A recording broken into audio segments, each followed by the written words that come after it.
After an absolutely insane delay on global, the Shiesty sorcerer, he's finally here, okay?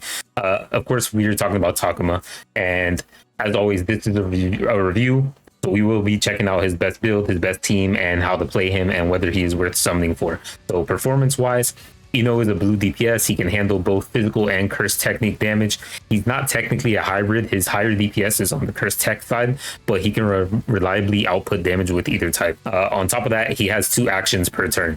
Until recently, the only character with double actions was Anniversary Yuji, and in Yuji's case, it was limited to 2 turns after using his ultimate in zone state. But Ino's version kind of works a little bit different compared to his, where when you use Ino's skill 3, it puts him into a Reiki state. While he's in the Reiki state, I probably butchered that, but it is what it is. His auto skill grants him an extra action at the start of each turn, and since the let's say Reiki lasts 4 turns and can be reused before it expires, you can basically keep him up in that state indefinitely, allowing him to attack twice almost permanently. Now the downside is that his Reiki related skills are costly. They're 35 energy for skill 3, so resource management is very important with this character. But if you manage it well, he can maintain double actions nearly the entire time, right? The entire duration of the entire fight. So now we have skill 1, right? So skill 1 at level 8 deals 138% physical damage to a chosen enemy. However, in the Reiki state, it transforms, still costs 0, but it becomes a 400% multiplier that also buffs its own damage by 18% for 2 turns. It's one of the highest multipliers for skill 1, and since curse energy management is important, you'll be using this skill very frequently.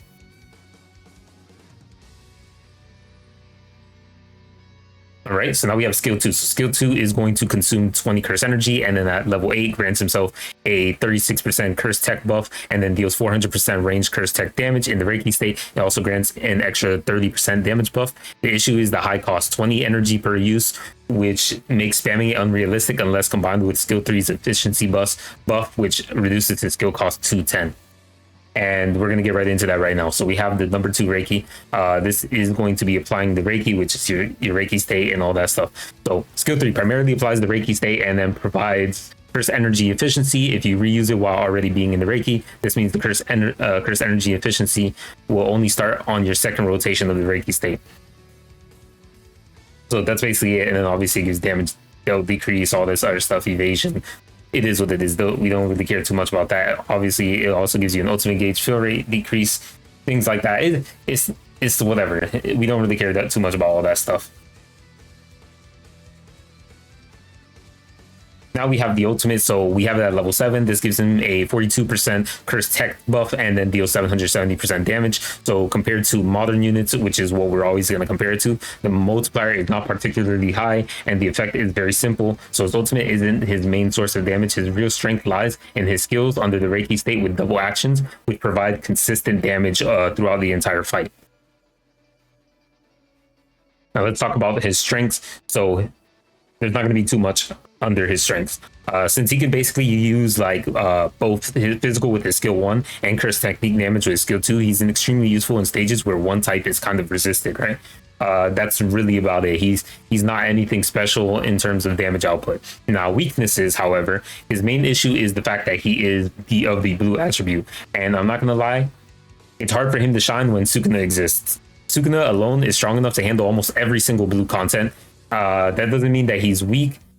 His damage output is above average, probably S tier. It's just he's not top tier, considering we do have Sukuna out here, of course, out damaging him by far like crazy. And on top of that, his banner is currently up with the rerun of Sukuna, which makes it even less of a reason to pull for him, right? So yeah. Anyways, let's go into the Recollection and the teams.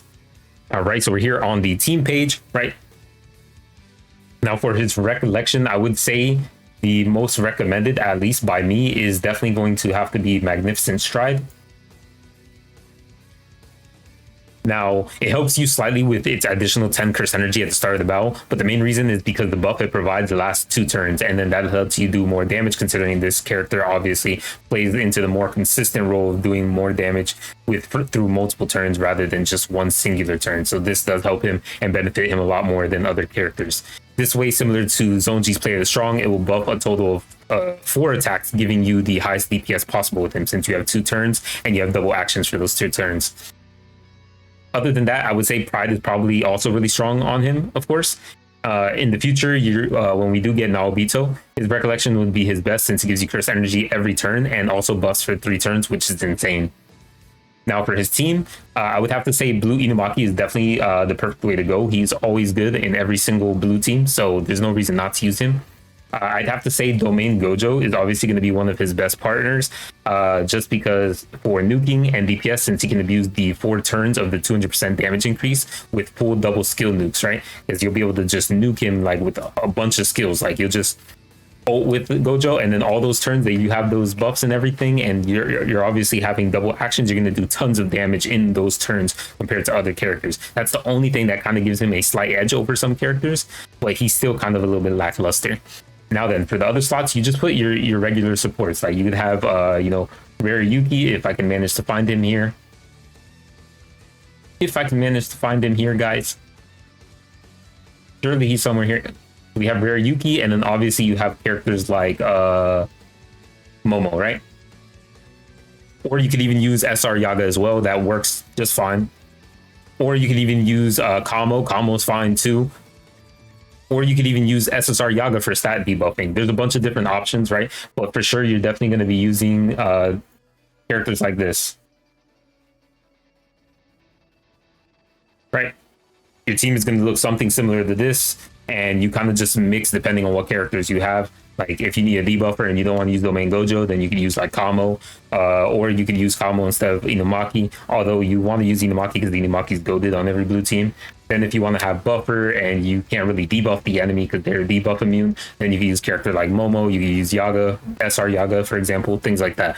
Right now that we're done kind of talking about the team, because the teams are very simple, the main purpose of the entire video is, should you summon for the character? Right now, I'd say no. I wouldn't recommend it whatsoever. We're very close to the anniversary, and the anniversary units are almost guarued to be meta defining. They usually do that. Unless you have the spare resources and you really want INO, I'd suggest saving, because that's going to be the smarter play. And if you do happen to pull, be aware that 0 dupe might not be enough for him to tackle even the hardest new content. Sort of 67 of like tower, like 67 plus, like anything higher than that, practically demand at least 1 dupe for attackers. So you're definitely going to need a dupe into him if you're going to want to do anything. So unfortunately, he's just kind of like, yeah, you probably shouldn't summon for him. Another reason, obviously, like I mentioned earlier, is we do have Sukuna's banner currently alive right now, and I feel like that if his rerun, I feel like if you're going to need a blue damage dealer, you're better off just summoning for Sukuna than summoning for Takuma. You know, that's just how I see it, right? So unfortunately, he came at a bad position, like a bad timing, and he's already not so much of a better character than Sukuna, so there's just like no incentives to actually pull for him.